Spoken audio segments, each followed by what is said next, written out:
Something that I'm not sure is getting talked about enough right now is the call back to work that is specifically for the city of Toronto for all the major banks and the Ontario government. I've been hearing numbers as high as hundreds of thousands of people being called back to the city, and I'm not exactly sure how that's going to impact the real estate market for the fall. However, if you are one of those people looking to make a move back to the city of Toronto, let's talk about what exactly is happening in case you maybe left the city a couple years ago and are now reconsidering different areas in the city. A lot has changed in the Toronto real estate landscape in the last 5 or so years. We have seen condos which were at ultra low inventory when everybody was leaving the city go up to the highest inventory we have ever seen. We've also been seeing some of the hottest areas in the city get even hotter because those people who were living in condos and wanted a little more space but still a Toronto address have started to make their move or have been making the move over the last couple of years into bigger spaces, into some of the best areas. For this video, as we go through and navigate here some of the different areas of Toronto, I will be giving my opinion on where I'm finding more and more clients are gravitating towards, especially when it comes to either looking for condos or looking for those semis or detached properties in and around the city. So let's take a look here at the map. And this is a Toronto real estate map, and this is how essentially it gets divided up. We could add in even more detail with the CO1s and CO8s and W1s and EO1s, for example. And let's dive right into this. So here's two elements. If you are looking for a condo in the city of Toronto, typically your condos are where you're buying for location. And ideally, depending where you work, most people want something close to where they're going to spend most of their time, especially when it comes to amenities and different things like that. For condos, the most popular areas, of course, are CO1 and CO8. This, I would argue, is also the most density of condos in and around the city. We have been seeing more and more properties come up here in South CO8 waterfront communities just east of Yonge Street. And there's some really great projects here. There's the new projects by Tridel. There's some other really nice projects. And one of the biggest things with those projects is they have incredible water views if you are on the south side. Now, one thing it does lack, I would say, is you're still a little bit removed from the city. It does take a little bit of effort to get into the core to get some kind of amenities, food and stuff like that, but definitely an up and coming area. And they are building even more stuff here into the port. If we look at CO1, some of the areas that are still holding very strong today are areas like Trinity Bellwoods, areas like King West and Queen West. They will remain strong, and there's a lot of local presence in those areas too. So there's a lot of people who own their condos and live in them and really enjoy those pockets. Now, I will throw another shout out to CO2 here, Annex, Yonge St. Clair, and even up to Yonge and Eglinton. We've seen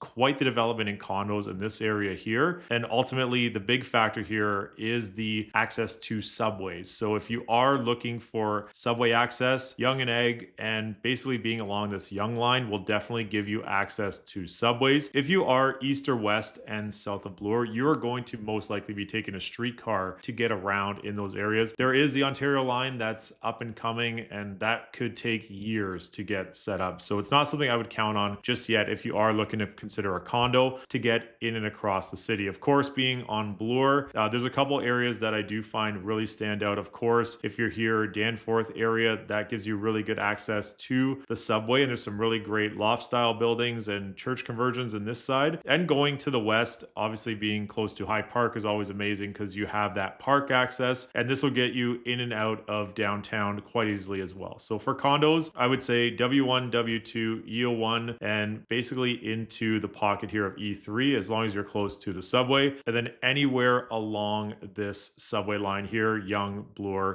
will put you in a really good spot location wise. So for condos, that's where my clients have been looking the most. And for when we look at those other clients looking to get bigger spaces and houses in different areas like that, let's talk about some of the areas that have really been standing out here as we move forward in the last 3 years. And I don't know if it's just a last 3 year thing, but certainly it feels like it's been maximized or at least magnified as people are looking for more space, but still proximity to the downtown core. First up on the list, we're going to start a little bit west of Yonge. In fact, we're going to go west of King West and Queen West. So even though Trinity Bellwoods is a great place, Palmerston, Little Italy also love this. These are definitely on the more expensive side, but super prime areas, especially up at college now has really developed a tons of great restaurants and different things like that. But as we go even further west, Roncy has really taken off in the last couple of years, especially going into those great areas of Roncy. There's so many coffee shops, restaurants there, and even going into High Park there, as we just discussed. High Park North, High Park Swansea, and Runnymede, Bloor West Village always remain very high on the list. Great school districts in those pockets. As we go to the east, EO1, North Riverdale still remains hot to this day. I've been hearing multiple people going to open houses, somewhere in the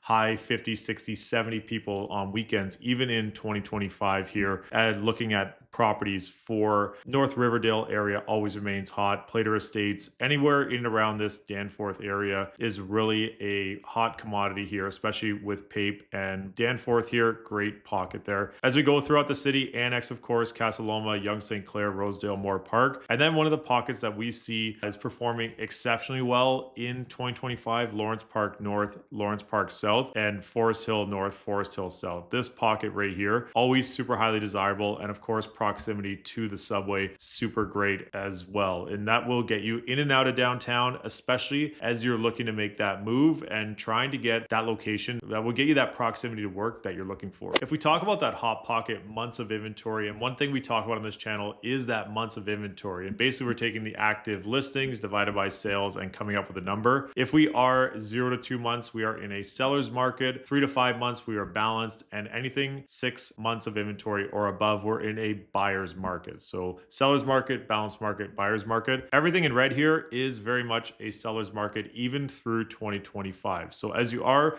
looking to make your move back to the city of Toronto, it's important to note that not everything is super slow in the city, especially if you're looking for a semi or a detached property in some of these amazing areas that we just spoke about. If we look at condos, across the board for condos overall, we are in a technically buyer's market, but we are finding that some buildings are performing better than others. One thing to note, W1, this is Roncy area and that High Park area, still relatively in a balanced market. This should actually be black, not red, because I put red for sellers, black for balanced, and green for buyers. So technically W1 is in a balanced market, not quite a buyer's market. So this is just something for you to consider. For Trinity Bellwood is a bit interesting being here at a buyer's market at 10 months of inventory. My guess here is because of the price points of these semis, and they are, most of them that I've seen are very big semis and they're in the $3-4 million range. We're finding maybe that's possibly the reason why this months of inventory is so high, is because those properties do take longer to sell. I hope that helped break down some of the best areas in the city. And if you are looking to make a move, whether within the city or back to Toronto and wanted some help along the way, click on that first link down below, scan the QR code, book a call directly with me, and we can discuss your plans and how we can help set you up for success in the fall market. I'm Michael Ouzas. Thanks for watching.